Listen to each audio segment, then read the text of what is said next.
Los ferrofluidos son divertidos e hipnóticos. Estos materiales extraños y con estética algo alienígena han tenido obsesionados a los científicos durante casi 2 siglos. De hecho, por sus características, tienen un gran impacto en plataformas como YouTube, ya que pueden adquirir formas extrañas que parecen sacadas de una serie o película. Sin embargo, esto solo se debe a que los ferrofluidos tienen compuestos férricos, que ante la presencia de un imán desarrollan formas muy variadas. Hay cierta sensación relajante en observar el movimiento de las espinas de un ferrofluido cuando éste se ve sometido a la fuerza de un imán. Pero, ¿qué son? Un ferrofluido es una sustancia sintética formada por nanopartículas ferromagnéticas cubiertas por una capa surfactante y disueltas en una solución orgánica o acuosa. En otras palabras, los ferrofluidos están conformados por 3 elementos. El primero son partículas magnéticas de tamaño nanométrico. El segundo es un medio líquido en el cual se van a suspender las partículas magnéticas. Y el tercero es un estabilizador o surfactante que tendrá como objetivo evitar la aglomeración de las partículas. Es decir, en presencia de un surfactante, las partículas magnéticas no se pueden unir entre ellas y se obtiene esa suspensión uniforme que le da sus asombrosas propiedades. Pero hablemos un poco de historia. Los ferrofluidos aparecieron en la segunda mitad del siglo XX. No existen en la naturaleza, por lo que hubo que sintetizarlos. La primera aproximación de fluidos magnéticos o ferrofluidos se llevó a cabo en el siglo XVIII por Gauguin Nye, que preparó un fluido formado por finas partículas de hierro en el agua. Mientras tanto, la industria iba aprovechando algunas de estas invenciones. Por ejemplo, hacia 1940, algunos de estos líquidos de extrañas propiedades eran usados como líquido de freno. No podemos hablar de una verdadera síntesis hasta el año 1963, cuando Stephen Papel, ingeniero del entonces Centro de Investigación LUIS, patentase su fluido magnético de baja viscosidad obtenido por la suspensión coloidal de partículas magnéticas. Él hizo esta síntesis mezclando queroseno y magnetita en polvo, usando como surfactante ácido oleico, y a continuación, con el fin de obtener nanopartículas, molió durante 10 meses el líquido. El objetivo, producir un líquido de propulsión para cohetes en ausencia de gravedad, y así fue como por primera vez se creó un ferrofluido estable.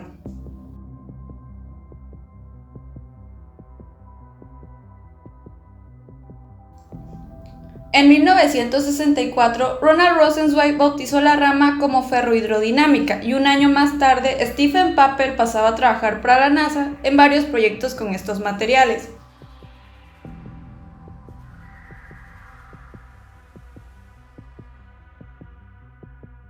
Estaban haciendo una nueva industria, una que había tardado 186 años en materializarse, y sin duda esto pone de manifiesto la importancia de la investigación a largo plazo. Los trabajos de Rosenzweig condujeron a una mejora del proceso, lo que permitió obtener un ferrofluido más concentrado y magnético, y dio lugar a una producción industrial y a la comercialización de los ferrofluidos, en un principio esencialmente por la empresa Ferrofluidics. Desde entonces, la investigación científica proporciona avances diarios en la síntesis de ferrofluidos. Sus propiedades se hacen más evidentes cuando el ferrofluido, que tiene el aspecto y tacto de un aceite viscoso, un líquido negro espeso y altamente reflejante, se ve sometido a un fuerte campo magnético. Lo primero que llama la atención es que ante una fuerte atracción magnética, el líquido asume la forma de una media esfera, de la cual surgen protuberancias en forma de espinas, claro, a distancias regulares. Estas formas se deben a la interacción de 3 fuerzas simultáneas: la atracción magnética, la gravedad y la tensión superficial del ferrofluido, que juntas hacen estas atractivas formas.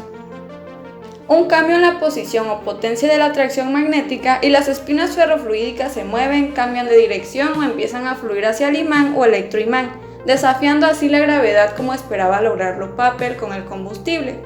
La capacidad de cambiar de forma se debe a que el ferrofluido es superparamagnético. Gracias a ello, al mover los campos magnéticos se provocan movimientos en el ferrofluido. Hablemos un poco más a fondo de ello, ya que hay mucha física haciendo esto posible. Y bueno, ¿por qué el ferrofluido sigue al imán en primer lugar? ¿Y por qué se forman esas espinas? Las partículas magnéticas deben ser muy pequeñas, de unos 10 nanómetros. Con estas nanopartículas todo cambia. Son tan pequeñas que solo su energía cinética o su temperatura contrarrestan la atracción magnética que haría normalmente que se unieran y luego se hundieran. Pero las fuerzas de Van der Waals juegan un papel importante en la escala nano. atrayendo al metal y sacándolo del líquido. Como mencioné, las nanopartículas deben estar cubiertas por una sustancia surfactante, la cual está formada por partículas con una parte polar y una parte apolar. El jabón, por ejemplo, es un surfactante, mantiene al aceite y a la suciedad en el agua aunque no quieran estar en ella. La parte apolar de sus moléculas se siente atraída hacia la suciedad y el aceite, y en nuestro caso, las nanopartículas magnéticas. Así que el surfactante forma una capa, la capa polar prefiere estar suspendida en el líquido. Así que ahora, cuando el imán ejerce una fuerza en los metales del ferrofluido, lleva el líquido con él.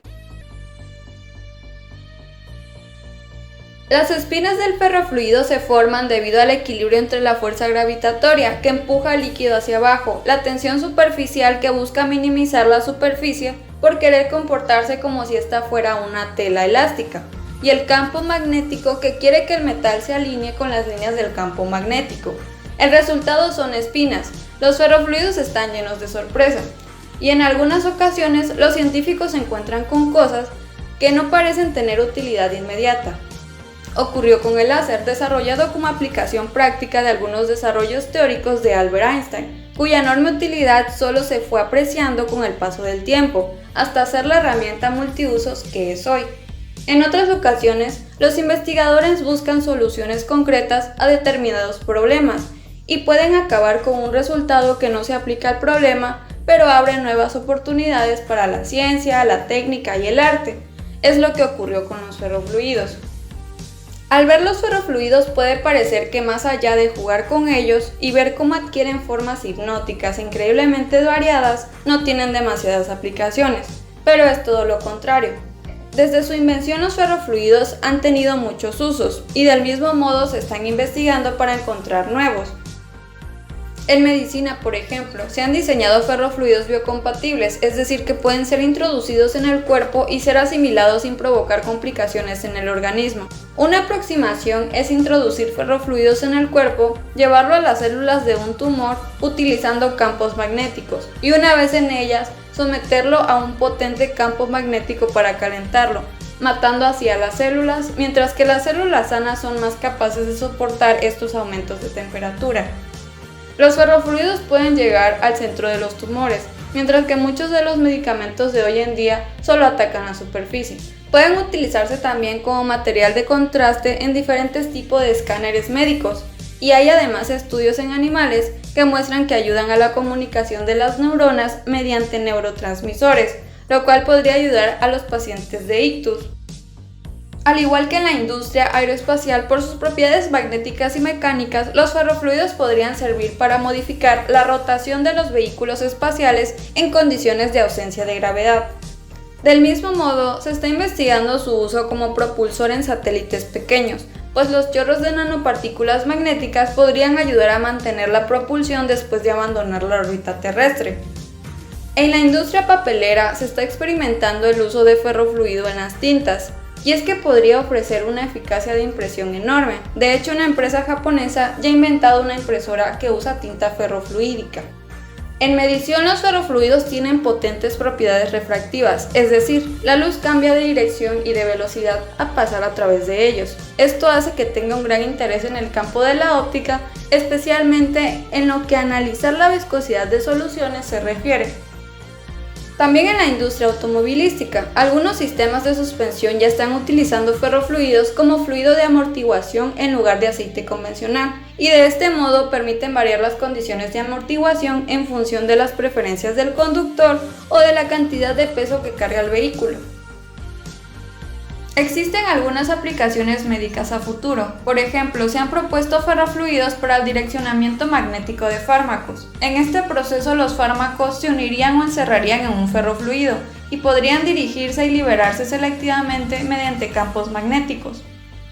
También se ha propuesto que la hipertermia magnética dirigida convierta la energía electromagnética en calor, y de alguna forma de nanocirugía para separar un tejido de otro, por ejemplo un tumor del tejido en el que ha crecido.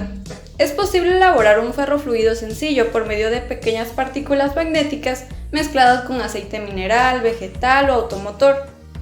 Por ejemplo, podemos utilizar polvo de ferrita, partículas de lana de algo quemado, tóner magnético de impresión láser, tinta magnética que esta es empleada para imprimir cheques, partículas raspadas de la superficie de los cassettes, polvo de inspección magnético usado en negocios de soldadura, partículas que pueden ser extraídas directamente de la arena utilizando un imán. Debemos obtener una relación 1 a 1 entre el aceite y el polvo magnético para obtener buenos resultados.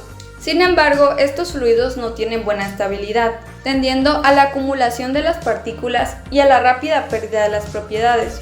Los ferrofluidos profesionales utilizan emulsificaciones para suspender las partículas magnéticas aceitosas muy finas, de menos de 1 micrómetro de diámetro en el agua. Ahora llevaremos a cabo un experimento de ferrofluido casero. Los materiales que vamos a utilizar es limadura de hierro, aceite de oliva o el que tengas en tu cocina, glicerina que normalmente la encontramos en la farmacia, guantes por seguridad, algún utensilio con el que podamos mezclar nuestros materiales, recipientes, yo utilicé tapas y claro, un imán de neodimio. Comenzamos agregando la limadura en nuestro recipiente, después poco a poco iremos agregando el aceite de oliva y después mezclaremos con nuestro utensilio, con el fin de obtener una consistencia parecida a la de un ferrofluido.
Ahora intentaremos hacer un ferrofluido utilizando glicerina. Es el mismo procedimiento. Agregaremos un poco de limadura de hierro a nuestro recipiente y poco a poco iremos agregando la glicerina. Después solo mezclamos.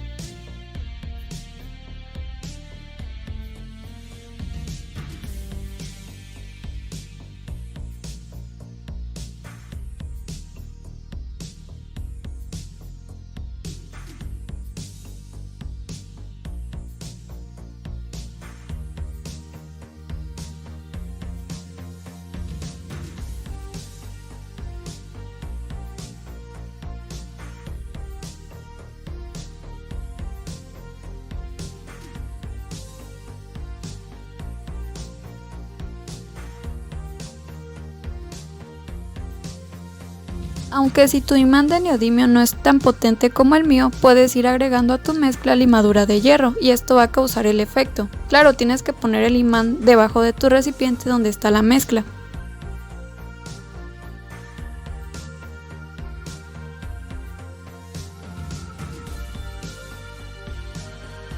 Y ahora para hacer todavía esto más interesante utilizaremos un láser, un recipiente con tapa, nuestro ferrofluido, marcatextos, agua y nuestro imán de neodimio. Lo primero que haremos es romper nuestro marcatexto de esta manera. Y lo dejaremos remojar en el agua hasta que el agua se ponga de este color. Ya teniendo nuestra agua, lo único que haremos es tomar nuestro recipiente y agregar el ferrofluido que hicimos, distribuyéndolo muy bien en el fondo.